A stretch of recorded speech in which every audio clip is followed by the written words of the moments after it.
was cracking, Mike. All right, so in this week's continuing journey to get through all of these movies on this damn shelf, which I have my doubts, I managed to get through 4 more films, one of which was actually not even a horror movie, which doesn't even fit or sit on this shelf, but it actually may wind up being the best of the bunch, to be totally honest with you. So, I'm here to talk about the 4 movies I did get through, and these are the horrors that I've seen. Oh no, I just ain't feeling it today. You?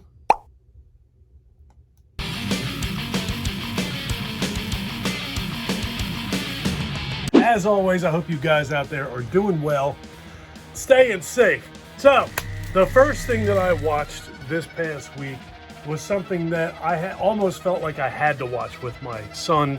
He'd never seen this movie. He had no interest in seeing this movie.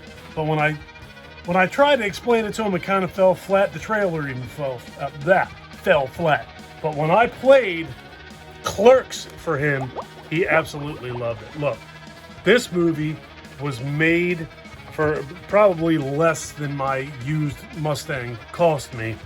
And it's one of the better movies that has come along in a very, very, very long time. I absolutely love that movie. I'm a Jersey guy, so I'm kind of biased. But shoestring budget, black and white film, which was made in black and white, not because he wanted to look artsy or whatever. It was because he didn't have the money for color film. Kevin Smith's first film as a director and writer and star and all that stuff. He's Silent Bob in the film. I have no doubt that all of you know that already. I'm not here to review Clerks. Quite honestly, I watched it, so I figured I'd throw it in here. I bet every one of you watching this video has already seen Clerks. You know how much of a masterpiece that thing is. He's made several movies since he made Clerks, but I don't think anything that he's ever done has captured what that movie is. Gave him his career, gave all of us movie fans, especially us guys from New Jersey, something to watch and laugh at. It's an absolute classic. If you haven't seen Clerks, holy shit, do yourself a favor and check Clerks out. Next thing I watched was not nearly as important to the world of cinema as Clerks was.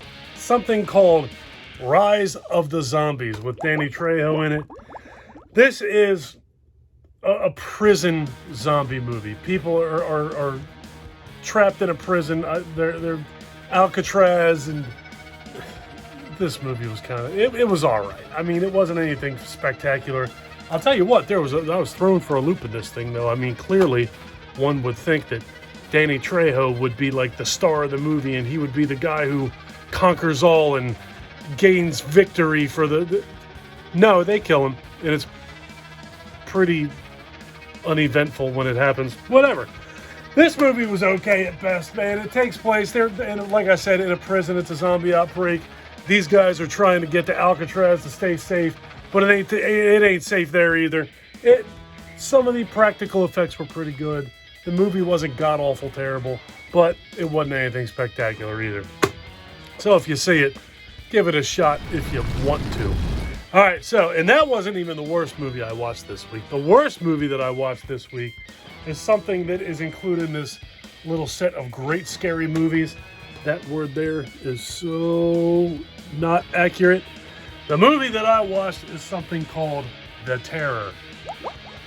And it was not good. It's not what you would refer to as a good movie. Boris Karloff was in it, which I thought was kind of cool in the beginning. And then I saw Jack Nicholson and Boris Karloff in the same movie. Now that's actually pretty cool. However, the movie itself definitely was not. It's a old black and white flick. Jack Nicholson, you see him riding on a beach on a horse, and he hallucinates or passes out and falls down in the sand. He wakes up, sees some beautiful girl standing off in the distance, and he starts to follow her. This leads him up to a castle, which is where Boris Karloff lives, in a castle. Go figure. He goes up to the castle door, knocks on the door. Dude answers the door. He's looking for a woman. There ain't no woman. And then he spends, 70 minutes roughly, 75 minutes trying to convince the people inside of this castle that this woman's real, that he's seeing her. And the whole thing is just, I'm telling you, I'm not even kidding you. I think that this was 70 or 75 minutes long. And it took me 4 days to watch this movie because I literally kept falling asleep. It's about as boring a film as you could possibly even imagine sitting through in your life. I literally could not sit through this movie. I fell asleep over and over and over again, and almost pulled the cord on this one and just was going to say, you know what, to hell with it. I guess I'm not watching this movie. But I said I was going to sit through all these movies, and I managed to do it. It just took a really long time.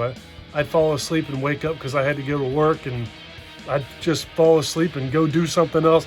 It was painstaking to get through this movie. Jack Nicholson is incredibly young. His acting is way over the top and just not worthy of a Jack Nicholson performance that we've come to know and love as movie fans. Boris Karloff, he actually speaks in this movie. He didn't walk around with bolts in his neck and just moan and throw girls in water. But look, man, that was the only saving grace of this movie, was that those two guys were actually in a movie together. And when you boil it right down, you could see them in a scene and turn that shit off as quickly as humanly possible. Or just look up the pictures online. I'm sure you'll see them together. Don't waste your time. The Terror was not terrifying, but it definitely was terrible. And the last movie that I watched this week, I just watched Unbreakable not all that long ago, so I figured that I should sit down and watch Split. You don't need to watch Unbreakable to watch this movie. I didn't even know that this was the sequel to Unbreakable until I watched this when it came out originally on physical media. It's been a while back now, a couple of years at least. This is actually a really cool movie. Guy kidnaps three girls. It's three girls. Is it three girls? Guy kidnaps three girls and holds them hostage. And he's got, I want to say it was 12 personalities. Split personality. Go, good title. It's James McAvoy. He's the guy with all the personalities. And his acting job, it's kind of impossible to understand why he should have won an Academy Award for this movie. He's fantastic. As all of his multiple personalities, he's wonderful in this movie. So the whole movie is basically him displaying these psychotic personalities. And, they're not psychotic, but he's psychotic. Displaying his personalities to these three girls that he kidnapped and them trying to break out or get free. That movie's really, really cool. I'm looking forward to watching Glass. James McAvoy is pretty spectacular in this movie. If you have not seen Split, I would say check it out. I think it's absolutely worth watching. As far as its tie-in to Unbreakable, if you've seen Unbreakable, you know it's about Mr. Glass's desire to come across other superhuman individuals. And at the very, very, very end, and the guy, McAvoy, he is what he would consider to be a superhuman individual. Especially this character he's got called the Beast, the last personality that reveals himself. And at the very, very, very, very end of this movie, you see Bruce Willis's character sitting in a diner. And that's really the only tie-in that you get in this movie. Like I said, you don't need to watch Unbreakable. This could easily be a standalone film. Very, very cool. So, with all that, needless to say, the best film of the week, well, you know what? That's debatable for me. This is definitely the best made movie of the week. This very well may be the most important movie of the week.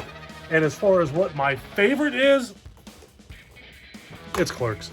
I mean, look, face it, Split is definitely the best made film, like by a long shot, of these four movies.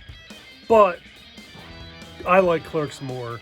If I had to pick one of those that I would never be able to see again, it would definitely be Split. The worst movie of the week. Come on. The Terror, which is not terrifying. Again, pretty terrible. It's not even close here either. This was watchable. You know, I didn't want to run out of the house when I had this on. This thing, I could take the... What are the other movies on here? House on Haunted Hill, I have that on another disc. Night of the Living Dead, I have that on several other discs. I should take this thing and throw it out into the ocean. I'll never watch that thing again. All right, I'm getting out of here. Leave me some comments down below. Let me know which of those you have seen, one of which I'd be pretty shocked if you didn't see. Everybody's seen that. Let me know what you have seen. Let me know what you haven't seen. If you have seen them all, let me know let me know how you feel about the 4 of them. But I bet you chances are that you guys haven't seen The Terror. And if you have, let me know how you felt about that movie. I'm getting out of here. If you guys like this video, please give me a thumbs up. If you really like this video and you've been enjoying my content up to this point, please do me a huge personal favor. Click that subscribe button and ring that bell. Take care of yourself. Take care of each other. Have a kick-ass day. Thank you for watching, folks. See you in the next one.